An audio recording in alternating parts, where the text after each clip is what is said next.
Sebenarnya Herakli itu dalam hatinya sudah mendapatkan hidayah, tinggal masuk Islam saja. Karena ciri-ciri Herakli, ciri-ciri Nabi yang dijelaskan oleh Abi Sufyan dari jawaban-jawaban pertanyaan Herakli itu persis seperti apa yang dia baca dan apa yang ia mimpikan. Tapi saat kemudian dia hendak masuk Islam, tiba-tiba ditentang oleh seluruh menteri-menterinya.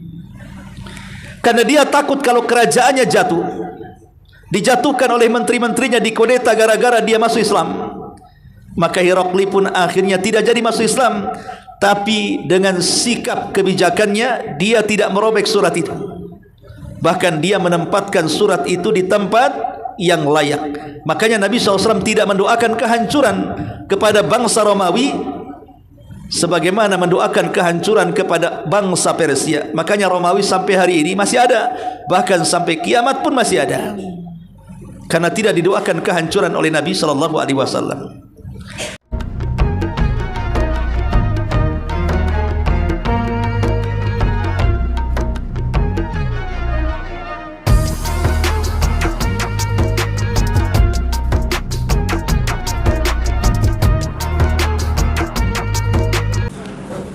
Baik, kita mulai.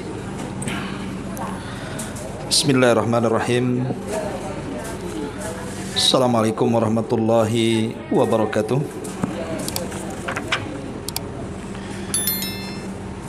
Alhamdulillahi wassalatu wassalamu ala Rasulillah wa ala alihi wa sahbihi wa mawalah wa la hawla wa la quwata illa billahi wa ba'du. Baik, kita lanjutkan kajian kita, masih membahas sirah nabawiyah, dan kita sudah memasuki halaman ke-70 tentang pertemuan Nabi SAW dengan seorang pendeta yang bernama Buhairah, atau dikenal dengan Buhairah Ar-Rahib.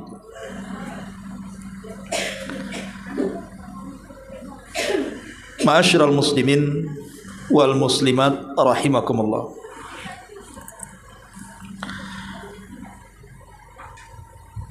Kita tahu bahwa ketika Nabi SAW berusia 8 tahun, maka Nabi SAW diasuh oleh pamannya Abu Talib, dan Abu Talib senantiasa mendidik Nabi SAW, termasuk juga mengajarkan kepada Nabi SAW tentang ilmu perniagaan, ilmu dagang. Karena kita tahu bahwa kebiasaan orang-orang Quraisy itu berbeda dengan orang-orang yang ada di kota Madinah, di mana orang-orang Quraisy ataupun umumnya orang Mekah, ekonomi mereka diambil dari perniagaan. Wajar karena memang tanah di negeri Mekah tidak bisa ditumbuhi tumbuh-tumbuhan tidak sesubur kota Madinah. Dan di Madinah itu umumnya mereka para petani, orang-orang yang kerja di ladang. Karena memang kondisi tanah di kota Madinah itu memang subur.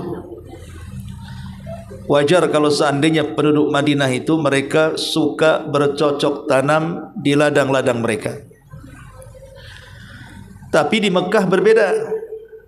Di Mekah itu tanahnya tandus, kering kelontang, tidak bisa ditumbuhi, sehingga ekonomi penduduk Mekah di zaman itu hanya mengandalkan perniagaan. Makanya kemudian orang-orang Quraisy secara umum mereka akan mendidik anak-anak mereka untuk menjadi seorang pedagang sukses. Jadi ilmu perniagaan itu dialirkan ke darah-darah anak-anak mereka,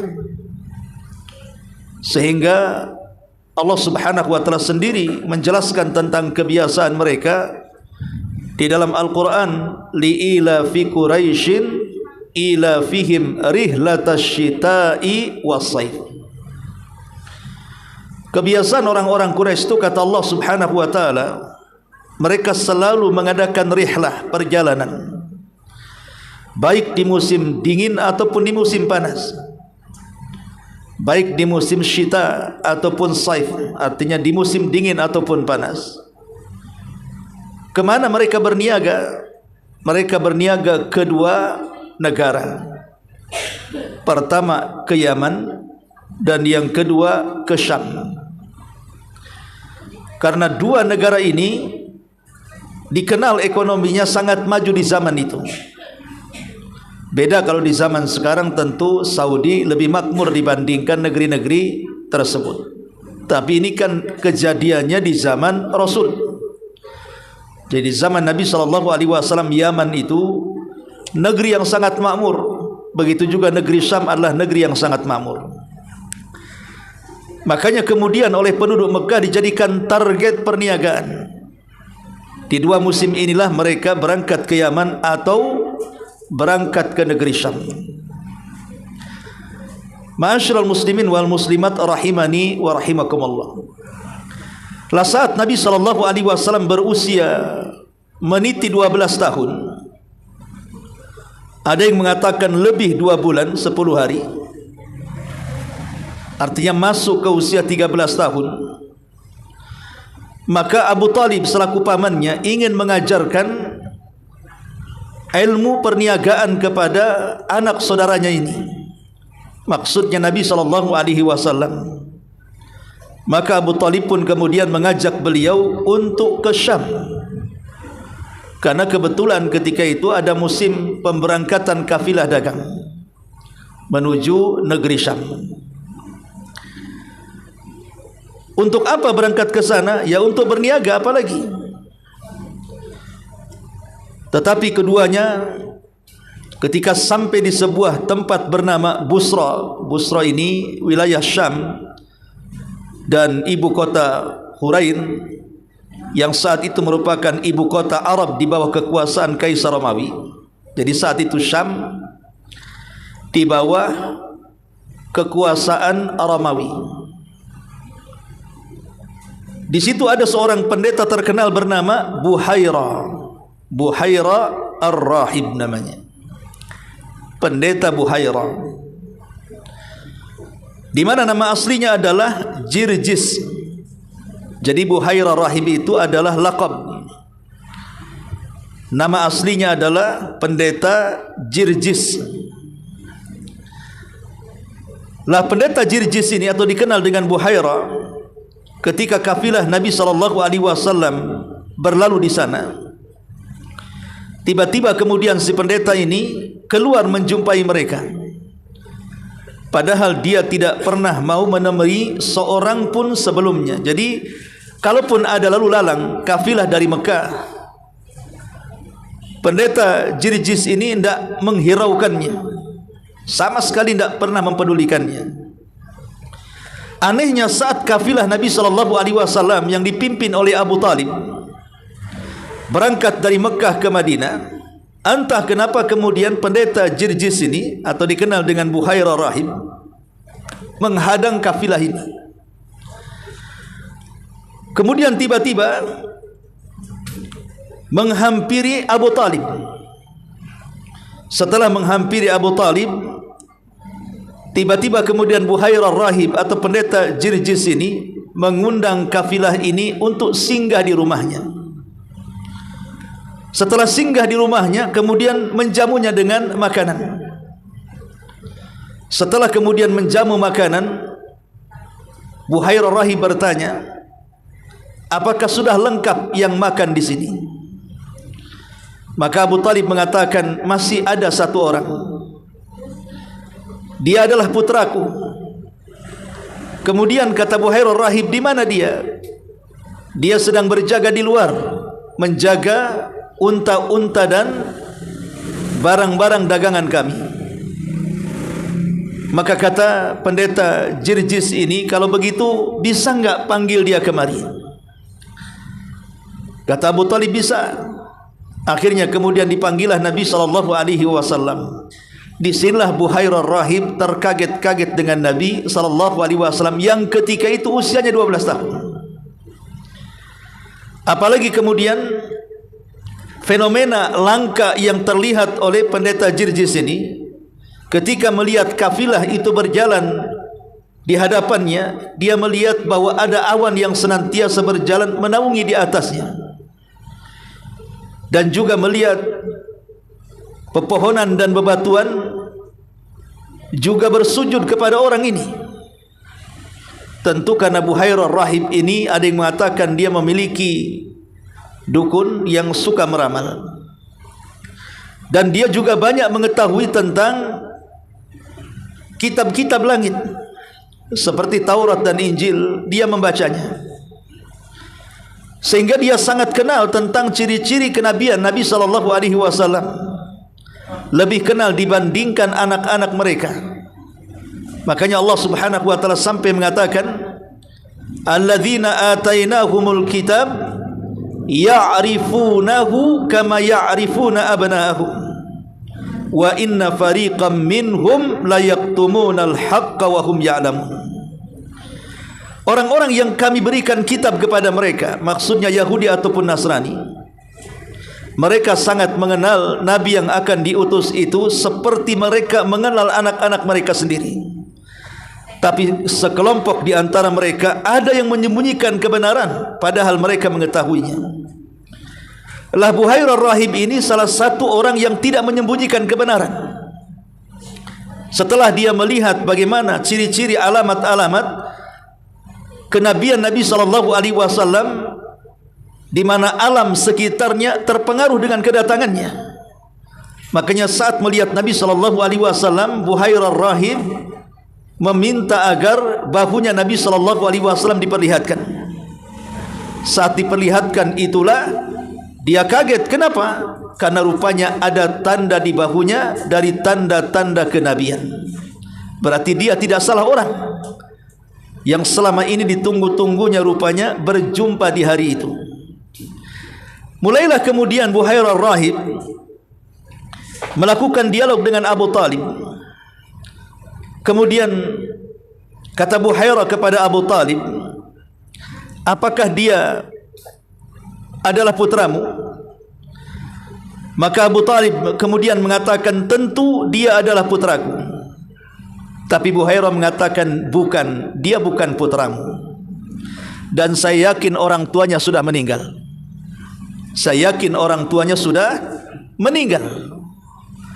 Kenapa Buhairah tahu? Sekali lagi dia karena mempelajari tentang ciri-ciri kenabian. Makanya dia bisa membantah Abu Talib dan mengatakan dia bukan putramu. Saya yakin kedua orang tuanya sudah meninggal dunia. Maka Abu Talib kemudian baru mengaku dan mengatakan, iya betul, kedua orang tuanya sudah meninggal dunia dan dia adalah anak dari saudaraku. Anak dari saudaraku maknanya karena Abu Talib dengan ayahanda Nabi SAW adalah saudara kandung. Makanya Abu Talib mengatakan dia adalah anak saudaraku. Ma'asyiral muslimin muslimat yang dimuliakan Allah Subhanahu wa taala. Maka tiba-tiba kemudian Buhairah Rahib ini mengambil tangan Nabi SAW yang ketika itu masih usia menginjak 13 tahun, 12 tahun lebih. Kemudian Buhairah mengatakan, ini adalah penghulu para rasul. Ini adalah rasul utusan alam semesta. Inilah orang yang diutus Allah Subhanahu wa taala sebagai rahmat bagi seluruh alam. Inilah pengakuan siapa? Buhairah Rahib. Sambil memegang tangan Nabi SAW, dia mengatakan, inilah penghulu para rasul. Inilah rasul utusan Rabb alam semesta. Inilah orang yang diutus oleh Allah sebagai rahmat bagi seluruh alam.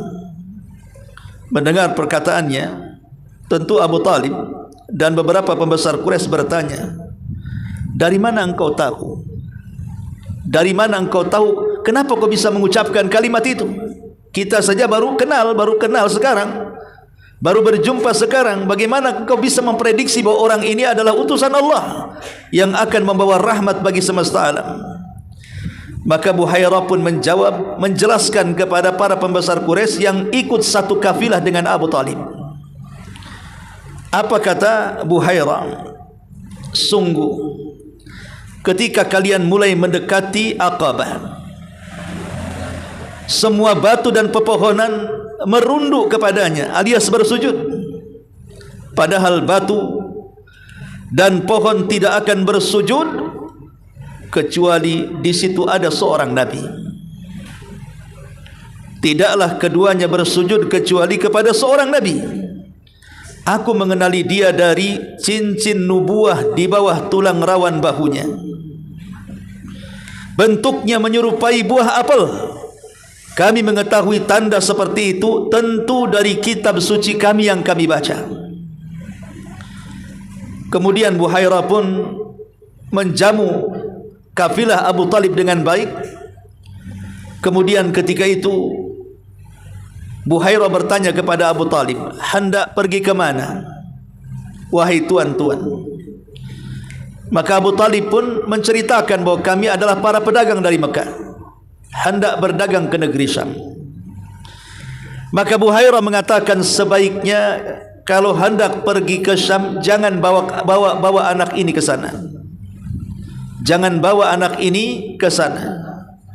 Karena di Syam itu penuh dengan orang-orang Yahudi, yang kalau seandainya orang-orang Yahudi itu mengetahui tanda-tanda yang ada pada anak ini, bahwa kelak dia adalah seorang nabi, bahkan penghulu para nabi, dan akan menebar rahmatan lil alamin, aku takut kalau seandainya mereka membunuhnya.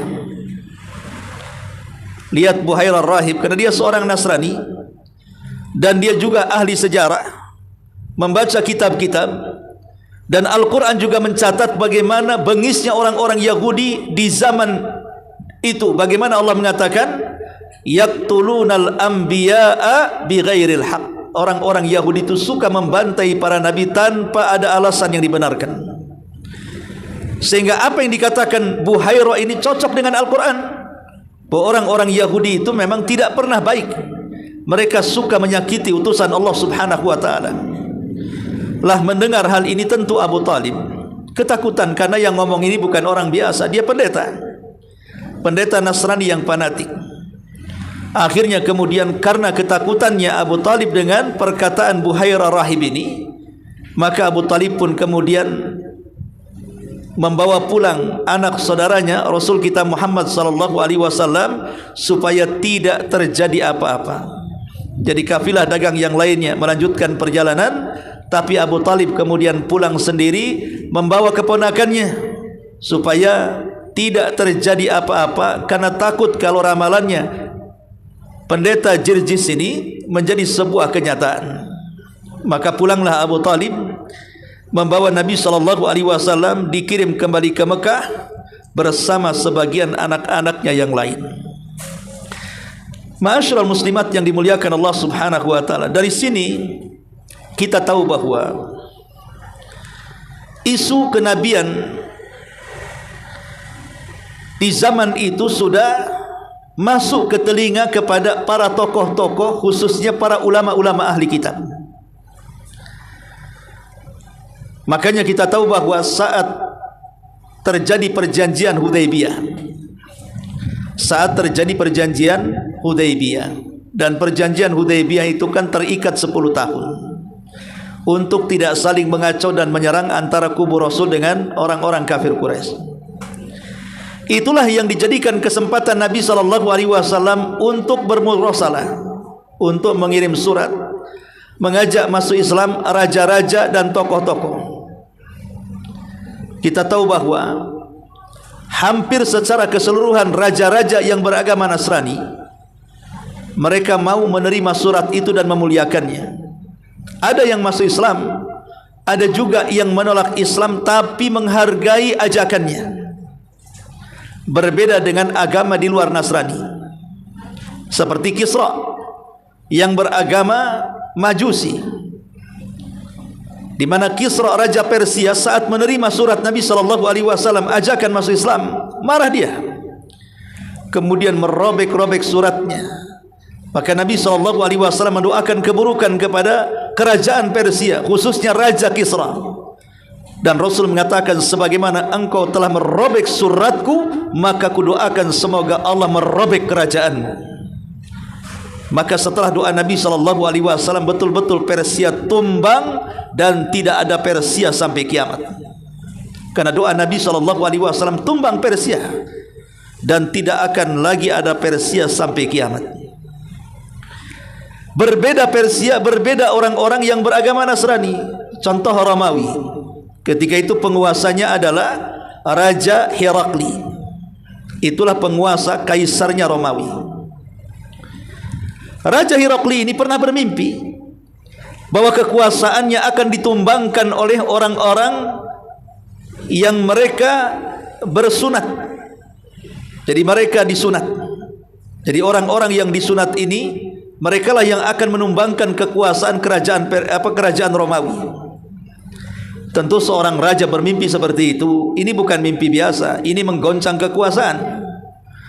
Makanya kemudian dia pun mengumpulkan para pembesarnya, terutama dukun-dukunnya, penasihat spiritualnya, kemudian mendiskusikan soal mimpinya.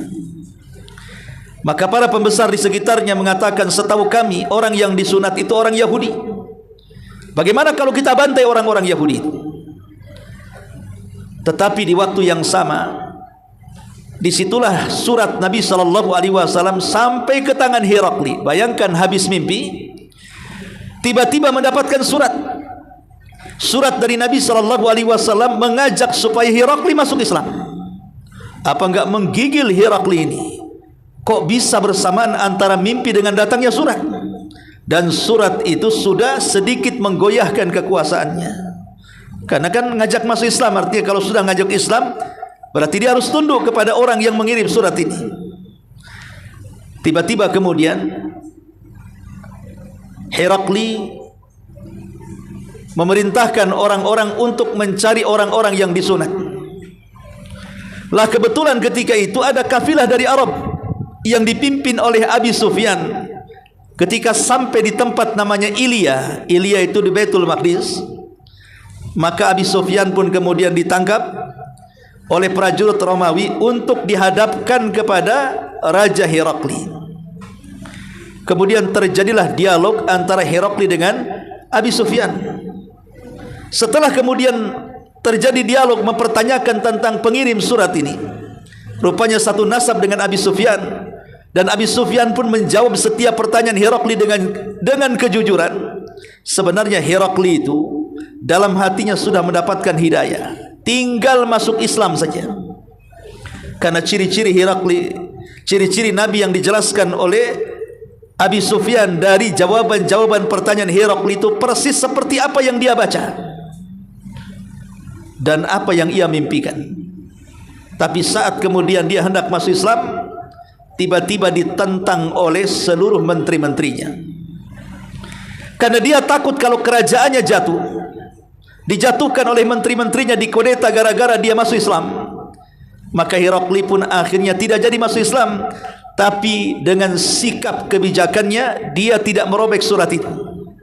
Bahkan dia menempatkan surat itu di tempat yang layak. Makanya Nabi SAW tidak mendoakan kehancuran kepada bangsa Romawi sebagaimana mendoakan kehancuran kepada bangsa Persia. Makanya Romawi sampai hari ini masih ada, bahkan sampai kiamat pun masih ada, karena tidak didoakan kehancuran oleh Nabi SAW. Begitu juga saat Nabi SAW mengirim surat kepada Raja Mesir. Raja Mesir juga agamanya Nasrani, namanya Muqawqus Raja Mesir. Menerima surat Nabi SAW yang dibawa oleh seorang sahabat namanya Dihyatul Kalbi.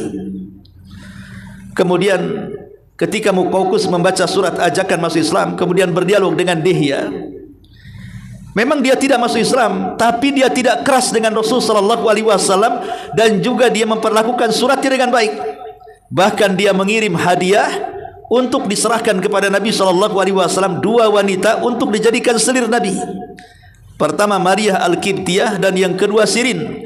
Yang kemudian Maria Al-Qibtiyah diambil Rasul dan Sirin diserahkan kepada Hasan ibn Thabit, juru bicara Nabi SAW. Dari Maria Qibtiyah inilah selir Nabi SAW lahir, putra Nabi SAW Ibrahim, putra Muhammad SAW. Tapi sayang, belum genap usianya 2 tahun, Ibrahim pun meninggal dunia.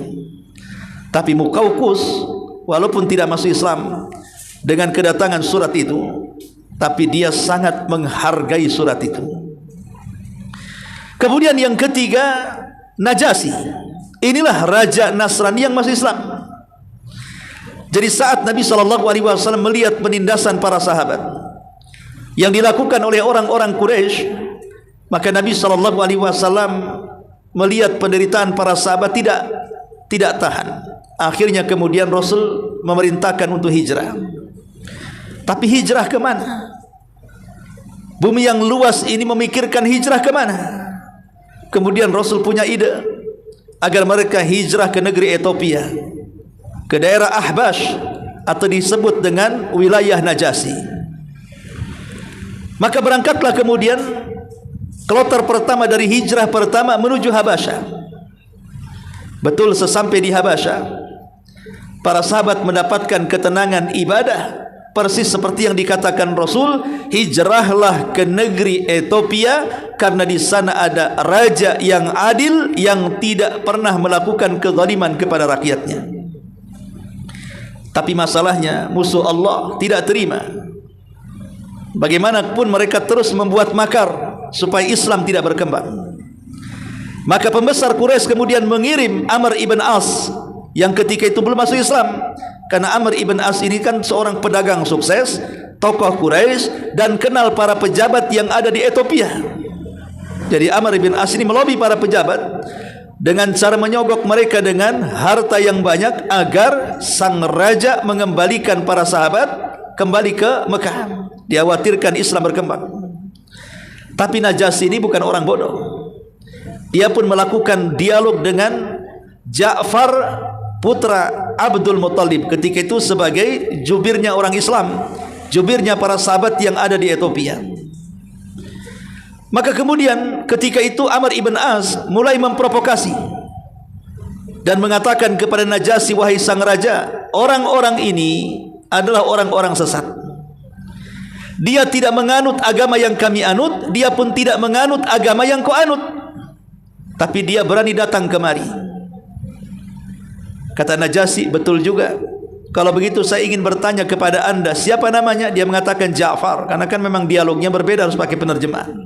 Satu orang Arab, satu orang asing yang bukan berbahasa Arab, tentu harus lewat penerjemah. Jadi Najasyi kemudian menanyakan maksud kedatangan mereka ke tanah Ethiopia ini dan mengatakan, kalian tidak beragama seperti agama yang ada di lingkungan kalian, dan kalian juga tidak beragama seperti yang kami anut di sini. Lalu apa tujuan kalian kemari?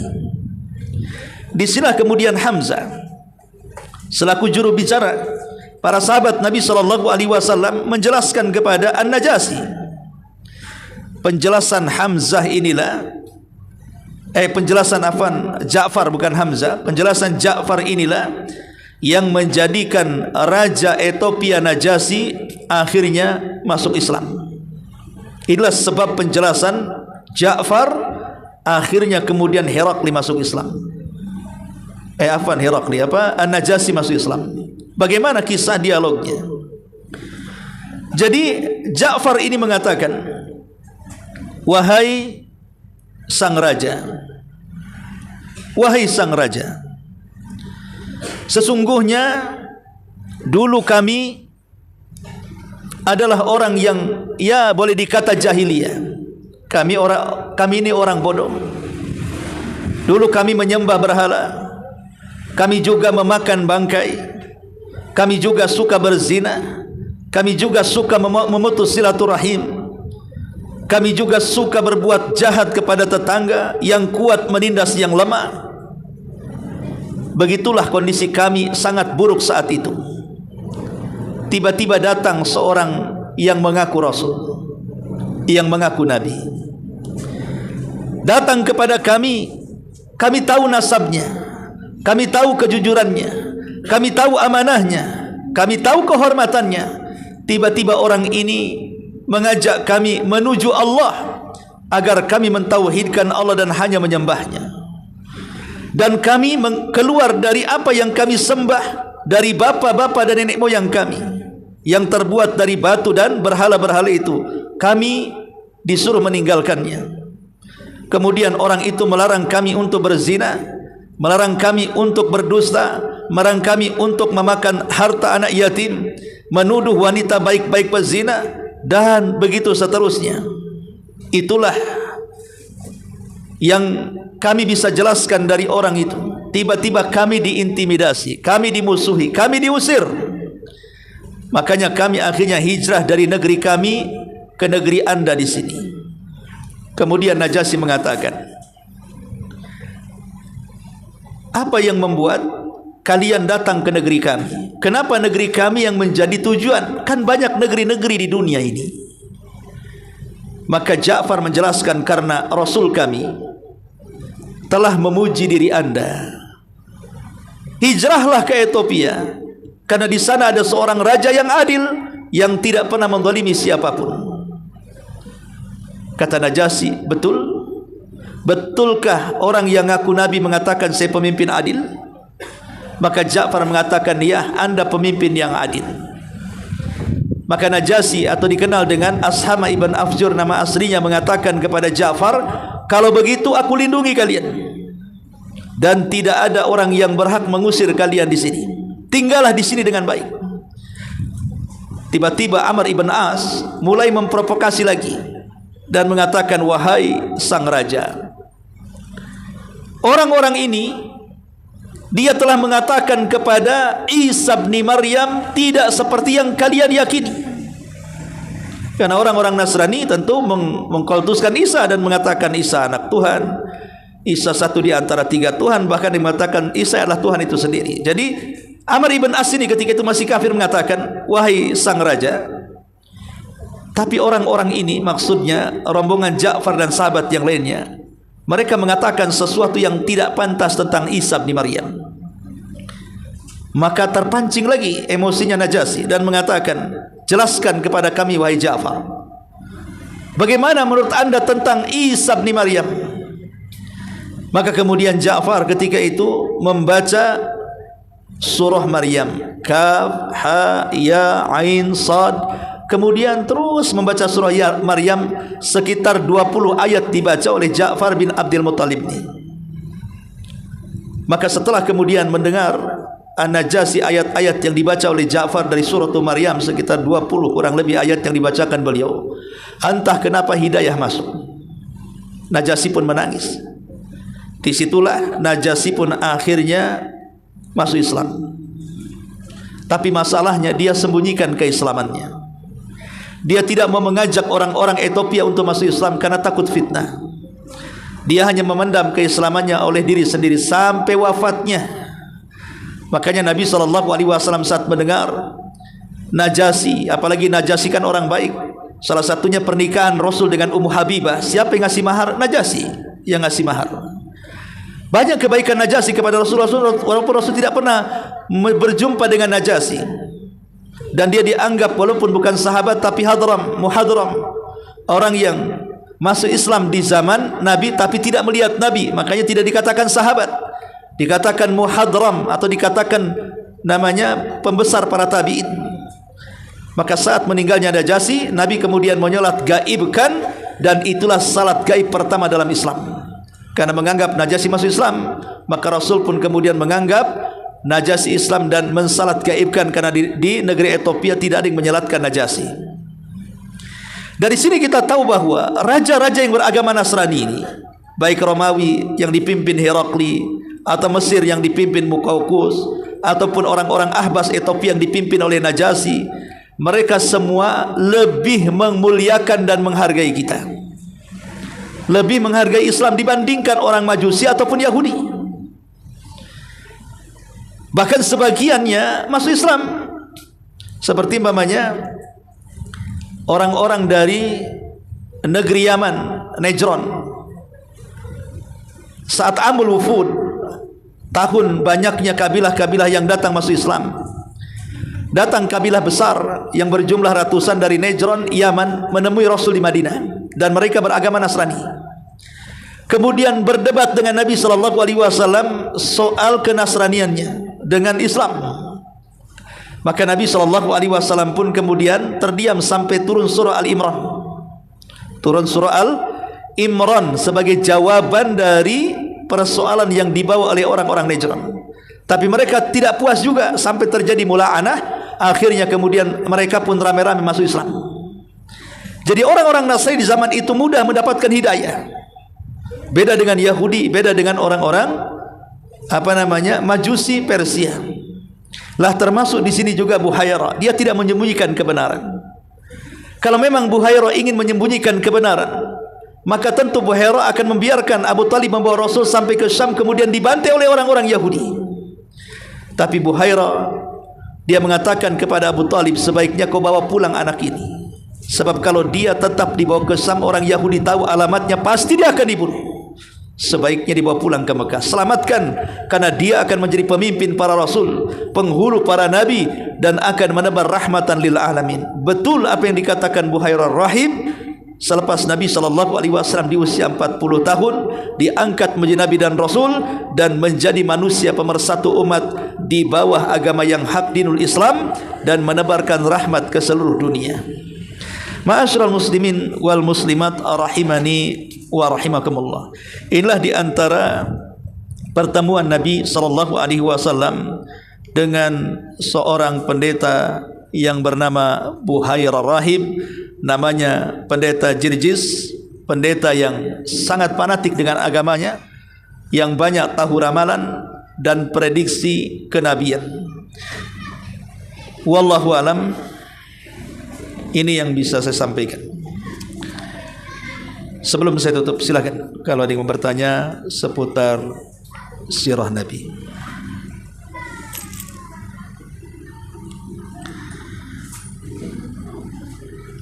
Baik, kalau tidak ada, subhanakallahumma bihamdika asyhadu an la ilaha illa anta astaghfiruka wa atubu ilaik. Allahu ta'ala alam. Assalamualaikum warahmatullahi wabarakatuh.